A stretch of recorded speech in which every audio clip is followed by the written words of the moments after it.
आज हम पृथ्वी पर वायुमंडल तथा सागर तंत्र के संयुक्त अंतर प्रक्रिया पर आधारित एल नीनो तथा दक्षिणी स्पंदन जैसी परिघटनाओं की चर्चा करेंगे। ये 1920 के वर्ष में ब्रिटिश जलवायु सर गॉर्डन वॉकर ने इस बात की ओर ध्यान दिलवाया कि वायुमंडल में जो परिसंचरण है उसमें सागरों की भी अहम भूमिका है। उन्होंने दक्षिणी गोलार्ध में इस प्रकार की प्रक्रियाओं को प्रेक्षित किया और पाया कि भूमध्य रेखीय प्रशांत महासागर में महासागर और वायुमंडल का जो परिसंचरण है वो थोड़े समय के बाद अपना रूप या दिशा बदल लेता है, जिससे उसके निकटवर्ती भागों में मौसम और जलवायु में भारी परिवर्तन उत्पन्न होते हैं। इसको एल निनो और दक्षिणी दोलन, एल निनो सदर्न ओसिलेशन यानी शॉर्ट फॉर्म उसकी है ईएनएसओ कहा गया, धीरे धीरे कहा जाने लगा। इस तथ्य के आधार पर वॉकर ने वायुमंडलीय दूर संबंध या दूर संचार एटमॉस्फेरिक टेलीकम्युनिकेशंस की अवधारणा भी दी। अर्थात पृथ्वी के एक भाग यानी प्रशांत महासागर दक्षिणी गोलार्ध के वहाँ का वायु परिसंचरण विश्व के अन्य भागों, दक्षिण एशिया की ग्रीष्मकालीन मानसून तथा इसके कारण वहाँ के मौसम व जलवायु को भी प्रभावित कर सकता है। यानी कि अत्यंत दूर के स्थल और लंबी अवधि के बाद जलवायु की घटनाओं के प्रभाव पृथ्वी के अलग अलग भागों में दिखाई पड़ सकते हैं। इन एंसो परिघटनाओं का अध्ययन इसलिए किया जा रहा है आजकल कि इनकी संख्या में तीव्रता पिछले दशकों में देखी जाने लगी है। एल निनो मूलतः एक स्पेनिश भाषा का शब्द है। एल का मतलब होता है दी और निनो का मतलब बच्चा, छोटा बच्चा। तो छोटे बच्चों को लिए ये शब्द यूज करते हैं। इसका उपयोग एक गर्म मौसमी सागरीय धारा के लिए प्रयुक्त किया गया था। इसका नाम जो पेरू और इक्वाडोर के तट यानी दक्षिणी अमेरिका के पश्चिमी जो प्रशांत तट है उस तट के निकट क्रिसमस के आसपास ये एक गर्म मौसम की यानी कि अल्प समय के लिए दिसंबर में दिखाई पड़ने वाली सागरीय धारा उसके लिए ये नाम यूज किया गया था, उसको एल निनो धारा कहा गया था। परंतु आजकल इस शब्द के विस्तृत मायने हो गए हैं, यानी कि इसको एल निनो धारा तो है वो, लेकिन एल निनो धारा से जुड़ी जो प्रक्रियाएं या जो घटनाएं हैं उन सब को मिलाकर हम एल निनो परिघटना के रूप में जानते हैं, यानी कि विस्तृत मीनिंग हो गए इसके। और इस शब्द का उपयोग दो तथ्यों के लिए किया जाता है जिनसे महासागर और वायुमंडल के तत्वों का निकट संबंध दिखाई पड़ता है। कौन कौन सी है? एक नंबर मध्य तथा पूर्वी भूमध्य रेखीय प्रशांत महासागर, जल के तापमान में वृद्धि और पश्चिमी प्रशांत में पाया जाने वाला सागर का तापमान अपेक्षाकृत ठंडा। तो एक तो ये तापमान में वृद्धि एल निनो गर्म धारा से होती है, और लेकिन ये गर्म धारा अल्पकाल के लिए आती है। तो एक बात है, जब ये धारा एक दो महीने से ज़्यादा लंबे समय तक चले तो हम उसको एल निनो परिघटना के रूप में जानते हैं। दूसरा क्या है? दूसरा तथ्य है मध्यवर्ती प्रशांत पश्चिमी दक्षिण अमेरिका के पश्चिमी भाग व कैलिफोर्निया में उच्च वर्षा की अवधि। इस गर्म सागरीय धारा जब लंबे समय तक रहती है तो वो दीर्घ अवधि तक बारिश लंबी होती है, ज़्यादा बारिश होती है। और जबकि प्रशांत महासागर के दूसरी ओर ऑस्ट्रेलिया, इंडोनेशिया और भारत जैसे देशों में उस समय सूखा पड़ने लगता है। तो प्रशांत महासागर के पूर्वी तट पर जो स्थित है पेरू या इक्वाडोर जैसे देश, वहाँ तो बारिश में वृद्धि होती है। और पश्चिमी भाग जो है इस महासागर के पश्चिमी तट पर स्थित ऑस्ट्रेलिया, इंडोनेशिया या निकटवर्ती भारत में सूखा पड़ने लगता है। तो ये एल निनो परिघटना का प्रभाव है। एल निनो सागरीय धारा दो अवस्थाओं में दोलन करते हुए, मतलब जैसे घड़ी है ना आगे पीछे गति करती है ना, वो दोलन करती है एक ही रेंज में आगे पीछे। तो दो अवस्थाएं, एक ये चरम अवस्था, एक ये दूसरी चरम अवस्था। इन दो अवस्थाओं में दोलन करते हुए महासागरीय वायुमंडलीय तंत्र का एक हिस्सा है एल निनो सागरीय धारा। मतलब सागरीय धारा भी है, लेकिन उससे संबंधित प्रभावों को मिलाकर हम एल निनो परिघटना कहते हैं। और विस्तृत में, ज़्यादा विस्तार में इसको एल निनो दक्षिणी दोलन भी कहते हैं। तो ये कौन सी अवस्थाएं हैं? एक है जब यह तंत्र शीतल अवस्था यानी कि सामान्य या मानक अवस्था में होता है, यानी कि पेरू और इक्वाडोर के तटवर्ती सागर में एल निनो धारा थोड़े समय के लिए आती है और बाकी समय जो नॉर्मली वहाँ ठंडी सागरीय धारा चलती है, जिसे पेरू की धारा बोलते हैं या हम्बोल्ट की धारा भी बोलते हैं, तो वो ठंडा धारा वहाँ रहती है, तो उसको कूल अवस्था या ना सामान्य अवस्था कहते हैं। इस समय इस तट पर शीतल जल और पश्चिमी प्रशांत इंडोनेशिया या पूर्वी ऑस्ट्रेलिया के पास गर्म जल पाया जाता है। इसके फलस्वरूप मध्यवर्ती और पूर्वी प्रशांत महासागर यानी कि पेरू और इक्वाडोर के तट सहित वहाँ शुष्क दशाएं और पश्चिमी प्रशांत इंडोनेशिया ऑस्ट्रेलिया में आर्द्र दशाएं होती हैं। तो ये प्रथम अवस्था है। दूसरी अवस्था में उसको बोलते उष्ण अवस्था यानी असामान्य अवस्था। इसमें प्रशांत के पूर्वी तट पर पेरू और इक्वाडोर जो देश हैं, उन क्षेत्र का तटवर्ती जल है वो गर्म अवस्था में आता है, वार्म या उष्ण अवस्था में आ जाता है। और यहाँ ये जो गर्म एल निनो धारा है वो लंबे समय तक चलती है, तो सागर का जल है ना गर्म हुआ माना जाता है। फिर पश्चिमी प्रशांत इंडोनेशिया और पूर्वी ऑस्ट्रेलिया के पास अपेक्षाकृत ठंडा जल हो जाता है। तो इस प्रक्रिया को आगे देखेंगे, ये ठंडा जल और गर्म जल आपस में कैसे उलट जाते हैं। पूर्वी प्रशांत में सामान्य अवस्था में तो है ना ठंडा जल प्रवाहित होता है पेरू की ठंडी सागरीय धारा से, लेकिन एल निनो की गर्म धारा लंबे समय तक प्रवाहित होने से ये दूसरी अवस्था आ जाती है, जिसको हम असामान्य अवस्था या गर्म अवस्था बोलते हैं।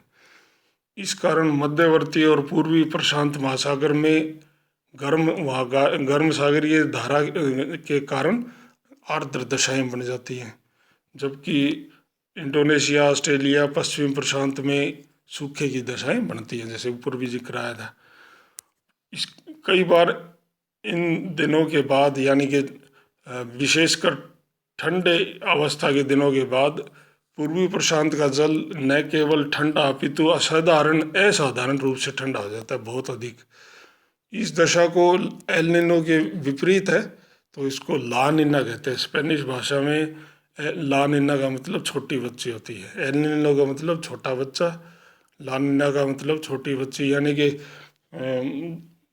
जीसस क्राइस्ट का जन्मदिन 25 दिसंबर के आसपास आता है, तो वहाँ उस बच्चे के जन्मदिन यानी कि क्राइस्ट के जन्मदिन से एल निनो और ला निना जैसे शब्द पढ़े, क्योंकि उस अवधि में वो है ना उनका जन्मदिन मनाया जाता है। इस कारण अन्य जब ठंडी सागरीय धारा बहुत ज़्यादा ठंडी हो जाती है तो ला निना अवस्था होती है। इस कारण अन्य जलवायुगत प्रभावों में के अतिरिक्त पेरू और इक्वाडोर में सामान्य सूखा नहीं, भयंकर सूखा हो जाता है, जबकि पश्चिमी प्रशांत और दक्षिणी पूर्वी और दक्षिणी एशिया यानी इंडोनेशिया, ऑस्ट्रेलिया, और भारत आदि में जो सूखा है वो और भी ज़्यादा तीव्र हो जाता है। सागर और वायुमंडल का ऐसा संपूर्ण तंत्र यानी कि गर्म जल का एल नीनो, ठंडी अवस्था और फिर कभी कभी अत्यंत ठंडी या ला निना अवस्था, ये एल नीनो दक्षिणी दोलन या एनसो परिघटना के रूप में आजकल जानी जाती है। इसको शुरू में दक्षिणी दोलन कहा गया था, लेकिन आजकल एल नीनो दक्षिणी दोलन है यानी ENSO कहा जाने लगा, क्योंकि प्रशांत महासागर के अधिकांश देश जहाँ इसके प्रभाव देखे जाते हैं वो सभी दक्षिणी गोलार्ध में है, इसलिए इसको ओरिजिनली दक्षिणी दोलन कहा गया था। तो ये इसलिए इसका ऐसा नाम पड़ा।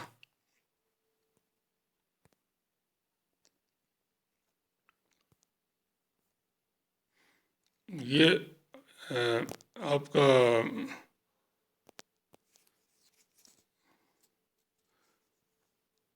भूमध्य रेखा है, ये वाले 0 डिग्री जो मोटी रेखा है, इसी के पास इक्वाडोर देश है, ये जो काले रंग में है, और ये 10 डिग्री के अक्षांश से जहाँ से गुजरता है वो पेरू का देश है, और पेरू देश जहाँ से खत्म होता है दक्षिणी छोर, उसका 20 डिग्री दक्षिणी अक्षांश पे है।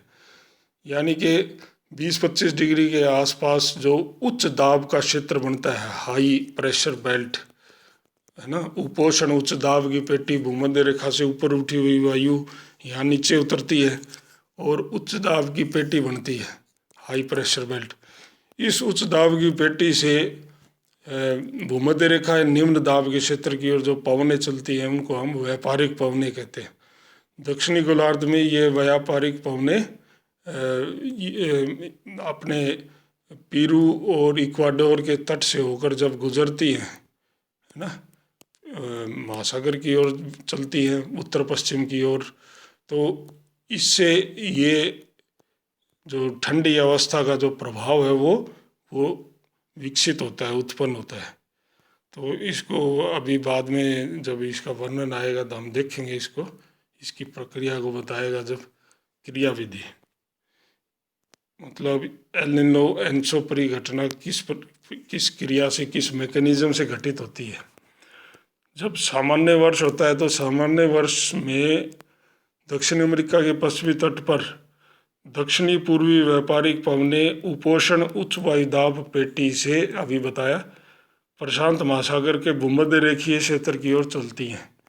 ये पवनें उत्तर की ओर बहने वाली शीतल सागरीय पेरू की धारा से संबंधित पाई जाती हैं। सामान्य दशा में ठंडी धारा चलती है पेरू की, जो है ना दक्षिणी ध्रुव से यानी दक्षिण से भूमध्य रेखा की ओर चलेगी। तो ये पेरू की धारा से जुड़ी ये व्यापारिक पवनें स्थलीय भाग से उत्तर पश्चिम की ओर चलते हुए सागर के सतह पर स्थित गर्म जल को तट से दूर या हटाकर मध्यवर्ती प्रशांत की ओर हटाने की प्रवृत्ति रखती है, अपने साथ ले जाने की कोशिश करती है, ले जाती है। तो वहाँ से ऊपर का सतह का गर्म जल हटेगा तो नीचे का ठंडा जल ऊपर उठेगा, उसको अपवेलिंग बोलते हैं, ठंडे जल की अपवेलिंग या उत्थान। इस प्रकार ठंडी सागरीय धारा पूर्वी प्रशांत महासागर में उच्च दाब के प्रति चक्रवातीय तंत्र यानी कि उपोषण उच्च वायुदाब पेटी के क्षेत्र को शक्तिशाली बनाती है, क्योंकि ठंडी सागरीय धारा के ऊपर उच्च वायुदाब ही होगा और महाद्वीपों के ऊपर भी उच्च दाब का क्षेत्र मौजूद है। तो ये है ना, इस पेटी को मजबूत करती है, उच्च दाब की पेटी को, यानी कि प्रति चक्रवात का तंत्र को। इस ठंडे जल के ऊपर आने का प्रारंभ, जो सागर के तट से ठंडा जल ऊपर निकलता है, ऊपर उठता है, ऊपर उठने का प्रारंभिक कारण भी यही प्रति चक्रवात यानी कि उपोषण उच्च वायुदाब पेटी से जुड़ा है। इन पवनों से ये कारण जुड़ा हुआ है। तो थोड़ा इसका आगे का देख प्रक्रिया फिर मानचित्र में उसको अध्ययन करेंगे। भूमध्य रेखा के दोनों ओर के निम्न अक्षांशों में प्रति चक्रवातों के विकास से यानी कि उपोषण उच्च वायुदाब पेटी के बनने से व्यापारिक पवन बनती हैं। उच्च दाब की पेटी से व्यापारिक पवनें भूमध्य रेखा की ओर चलती हैं, जो दक्षिणी गोलार्ध में पूर्वी प्रशांत से भूमध्य रेखा के पास इंडोनेशिया के निम्न दाब के क्षेत्र की ओर चलेंगी। भूमध्य रेखा पर स्थित है उस साइड जो चलती है दक्षिण पूर्व से। इन पूर्वी व्यापारिक पवनों के कारण जल भी पश्चिम की ओर बहने लगता है। तो सागर का जल भी बहने लगता है। पवने चलेंगी तो साथ में दीर्घ काल तक पवने चलने से सागर भी है ना पश्चिम की ओर सागर का जल प्रवाहित होता है। तो वायु और जल दोनों का संयुक्त तंत्र है ये। इस कारण प्रशांत महासागर के भूमध्य रेखीय भाग में पश्चिमी क्षेत्रों के जल का तापमान पूर्वी भागों के जल के तापमान से अधिक हो जाता है, क्योंकि गर्म जल सागर सतह का सागर का वो पश्चिम की ओर पवनें लेके जा रही हैं। तो पश्चिमी जो प्रशांत महासागर के पश्चिमी किनारे पर जो ऑस्ट्रेलिया, इंडोनेशिया जो ये क्षेत्र है वहाँ का सागरीय जल ज़्यादा गर्म हो जाता है, 7-8 डिग्री अधिक गर्म होता है पूर्वी प्रशांत से। तो पश्चिमी प्रशांत महासागर में गर्म जल के कारण सागर के ऊपर स्थित वायु गर्म होकर सवैनीय धाराओं के रूप में बनती है और निम्न दाब के क्षेत्र को जन्म देती है। तो गर्म सागर के ऊपर की वायु गर्म होकर ऊपर उठती है, सवैनीय धाराएं बनाती है और उस सागर की सतह पर निम्न दाब का क्षेत्र बनता है। सवैनीय धाराएं बनने से वहाँ बारिश भी होती है।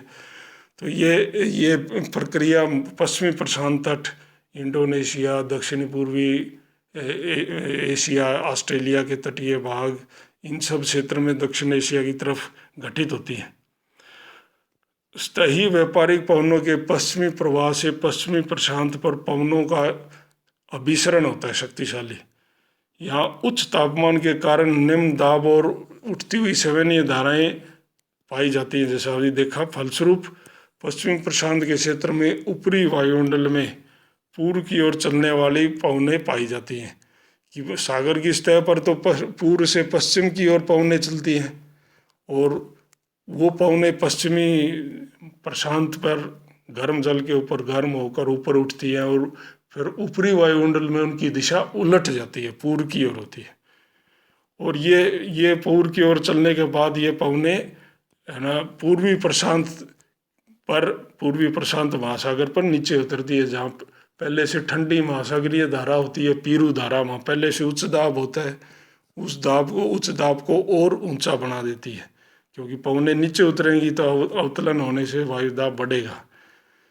पवन की इन उठती और गिरती धाराओं के कारण क्रमशः पश्चिमी प्रशांत पर बादल और उच्च वर्षा, और पूर्वी प्रशांत पर जहाँ वो नीचे उतरेगी वहाँ उच्च दाब और है ना साफ आकाश, क्योंकि बादल बनेंगे नहीं, वायु नीचे उतरती है तो बारिश भी नहीं होगी और साफ आकाश रहेगा और उतरती हुई गर्म वायु की धाराओं के कारण शुष्क दशाएं वहाँ पर बनी रहेंगी।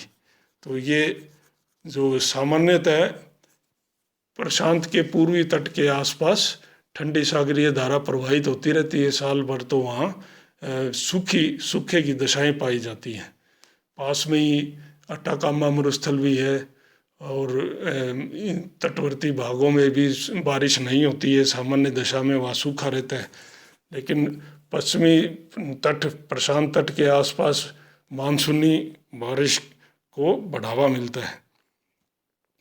ये तो एक दशा हुई। जब दूसरी मुख्य परिघटना होती है, मुख्य एल निनो जब आती है, यानी कि गर्म सागरीय धारा थोड़े समय के लिए तो दिसंबर में हमेशा आती है, लेकिन वो लंबे समय तक बनी रहती है। तो सागर की सतह के तापमान, वायुदाब, वायुमंडलीय परिसंचरण, मौसमी दशाएं उलट जाती हैं, क्योंकि एल निनो जो है धारा वो गर्म है और सामान्य चलने वाली पीरू की ठंडी धारा वो ठंडी है। तो ठंडी धारा में अलग मौसम जुड़ा होगा और गर्म में अलग होगा, उलट जाता है।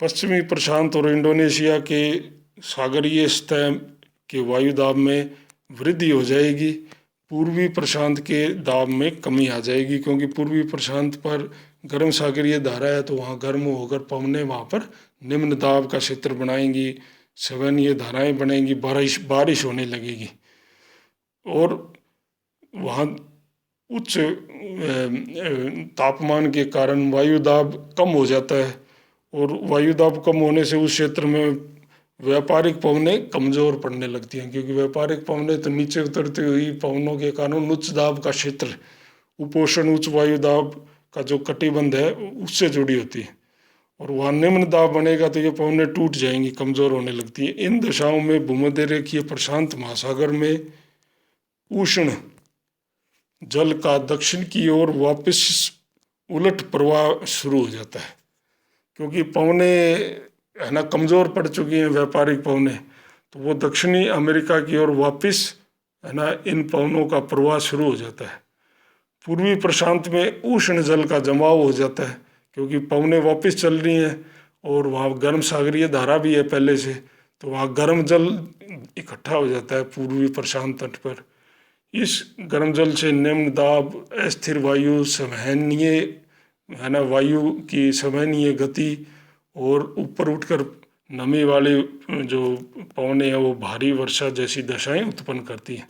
जो पीरू तट जो सामान्य, पीरू इक्वाडोर तट जो सामान्यतः सूखा रहता है, वहाँ भारी बारिश होने लगती है।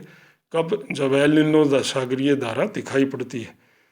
मध्य और पूर्वी प्रशांत पर पश्चिम की ओर जाने वाली पूर्वी पवनों के कमजोर होने और कई बार तो उलट जाने से है ना वो पवनें ही खत्म हो जाती हैं, उल्टी पवनें चलने लगती हैं, तथा पूर्वी प्रशांत वायु के ऊपर उठने से वायु ऊपरी वायुमंडल में पवनें उल्टी चलने लगेंगी, यानी कि सागर की सतह पर तो पवनें अब पूर्व की ओर चलती हैं, और पीरू और इक्वाडोर के तट के आसपास जो गर्म होकर पवनें ऊपर उठी हैं वो पूर्व से पश्चिम ऊपरी वायुमंडल में चलती है, तो उलट गई एकदम। पीरू की ठंडी सागरीय धारा या सागरीय अवस्था थी जो ENS होगी, उसमें पवनें ऊपरी वायुमंडल में पश्चिम से पूर्व चलती है, इसमें उलट जाती हैं। तो ये पवनें फिर पश्चिमी प्रशांत तट पर नीचे उतरती हैं, वहाँ नीचे उतरेंगी तो वायु दाब को बढ़ा देंगी, है ना।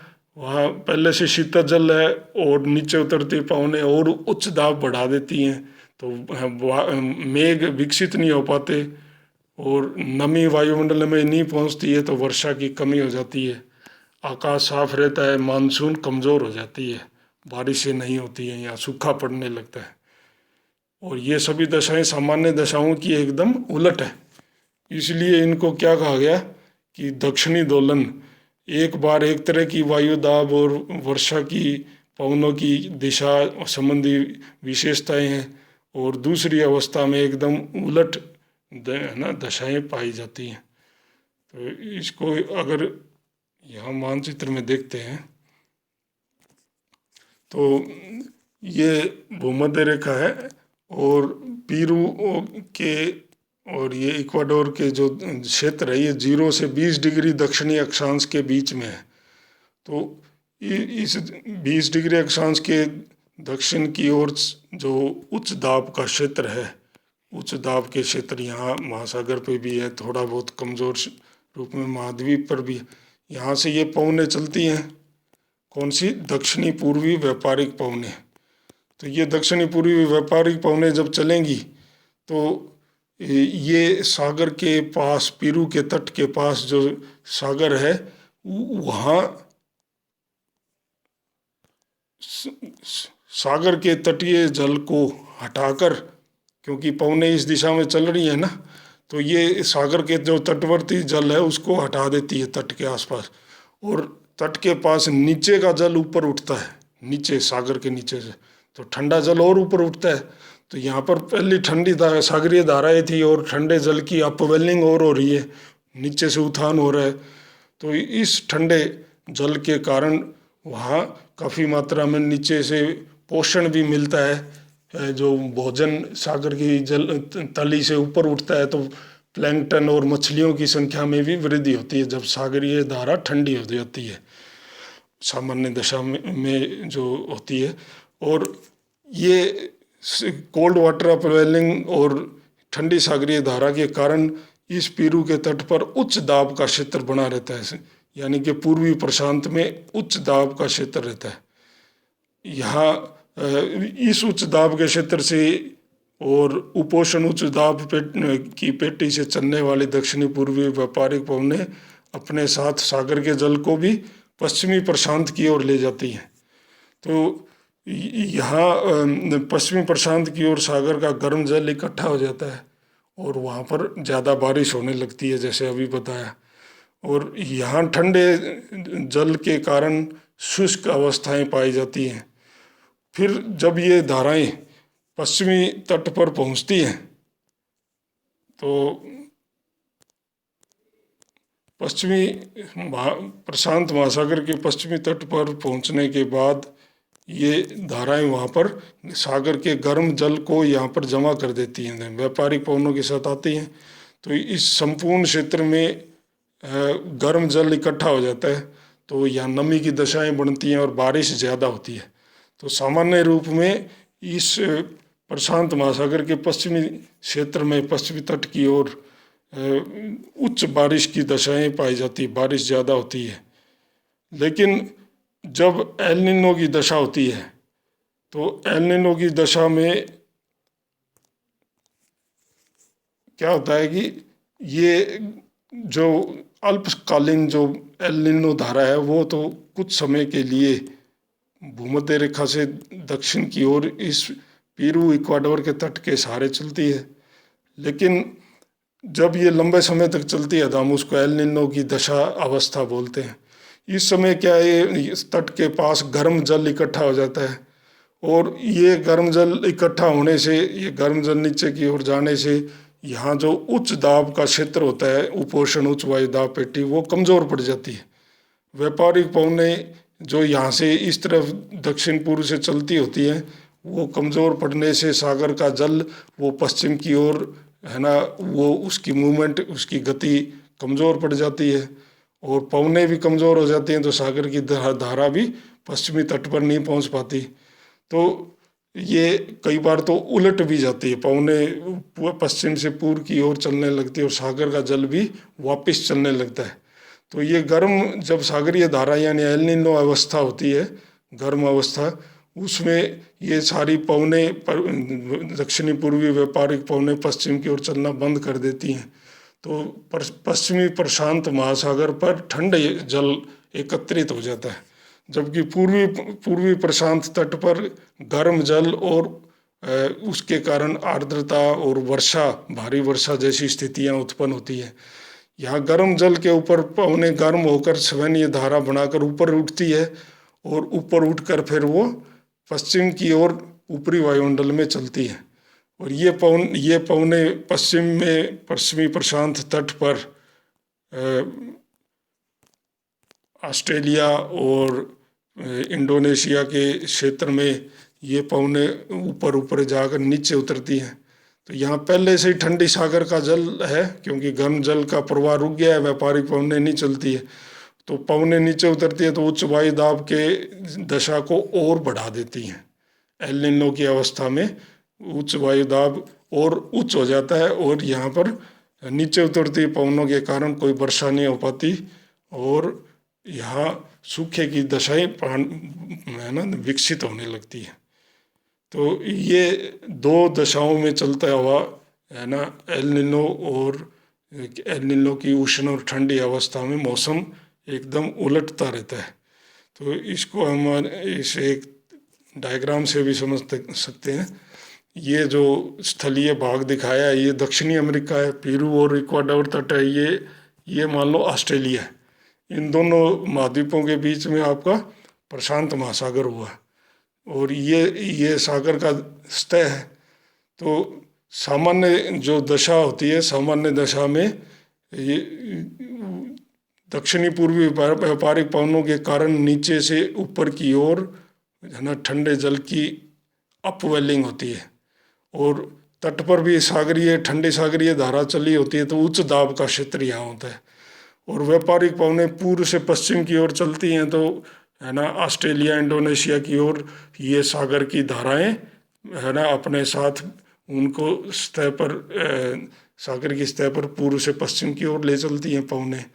तो यहाँ गर्म जल इकट्ठा हो जाता है, वार्म जल गर्म, और गर्म जल के कारण बारिश होती है पश्चिमी प्रशांत तट पर। ऊपर उठी हुई पवनें ऊपरी वायुमंडल में पूर्व की ओर नीचे उतरती हैं और यहाँ उच्च दाब के जो स्थिति है उसको और उच्च बना देती है पूर्वी प्रशांत तट पर। तो ये तो सामान्य अवस्था है।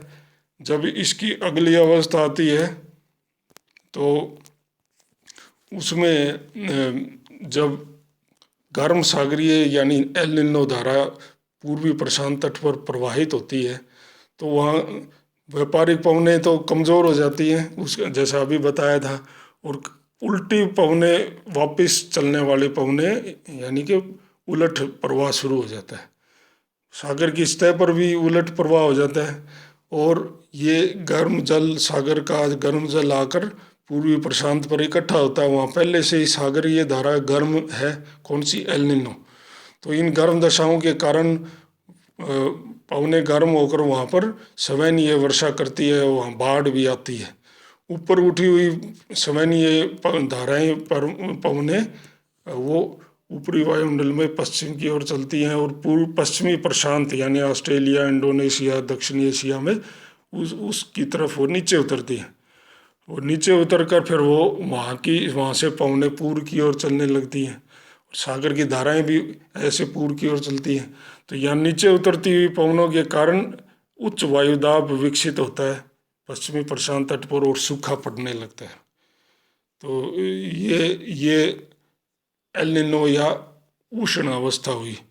और इसी का जो है ना ला निना अवस्था है, जो ला निना अवस्था में क्या होता है कि सामान्य जो गति से भी ज़्यादा गति की व्यापारिक पवनें और सामान्य गति से अधिक गति की सागरीय धाराएं उत्पन्न होती है और ये सामान्य से भी ज़्यादा है ना गर्म पश्चिमी प्रशांत तट हो जाता है, ज़्यादा सामान्य से ज़्यादा बारिश होती है और ऊपर की ओर लौटती हुई पवनें भी तेज़ गति की होती हैं। तो इस अपवेलिंग कोल्ड वाटर अपवेलिंग भी ज़्यादा तीव्रता से होती है। तो इस कारण ये ज़्यादा सूखा पूर्वी प्रशांत तट पर और बहुत ज़्यादा फ्लडिंग या बाढ़ पश्चिमी प्रशांत तट पर घटित होती है। इसको ला निना अवस्था कहते हैं। तो ये जो एल निनो का भारतीय मानसून से क्या संबंध है? एल निनो का पिछले वर्षों में, पिछले दशकों में एल निनो परिघटना या एनसो का भारतीय मानसून से संबंध पर काफ़ी है ना अध्ययन किए जाने लगे हैं। पूर्वी प्रशांत का स्थायी तापमान बढ़ता है तो भारत में वर्षा कम होती है एल निनो की अवस्था में, परंतु ऐसे भी साल आए हैं जब एल निनो घटना होने पर भी भारत में वर्षा कम हुई और एल निनो के वर्ष में भी अच्छी हुई। एल निनो घटित न होने पर अच्छी बारिश और एल निनो होने पर भी होने पर भी अच्छी बारिश मिली। घटित न होने पर भी एल निनो घटित न होने पर भी वर्षा कम और एल निनो के वर्ष में भी अच्छी बारिश, ये मतलब उलट प्रभाव भी दिखाई जाता है। तो आंकड़े बताते हैं कि 100 में से 43 वर्ष कम वर्षा के हुए भारत में पिछले, उनमें से 19 वर्ष ही एल निनो के वर्ष थे। यानी कि पूरा संबंध तो नहीं है लेकिन संबंध जरूर है एल निनो से मानसून का। एल निनो आने पर मानसून की बारिश कम होने की प्रवृत्ति दिखाती है। तो ये ऐसी स्थिति है। दक्षिणी दोलन यानी एनसो के साथ मुख्य कठिनाई है कि इसकी अवधि निश्चित नहीं है। 2 से 5 वर्षों में कभी भी आ सकती है एल निनो।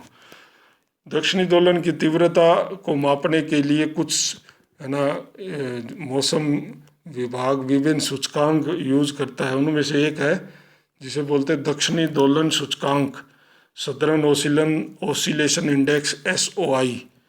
तो ये प्रशांत महासागर में पूर्व मध्य में स्थित है, फ्रेंच पोलिनेशिया व ताहिती द्वीप है।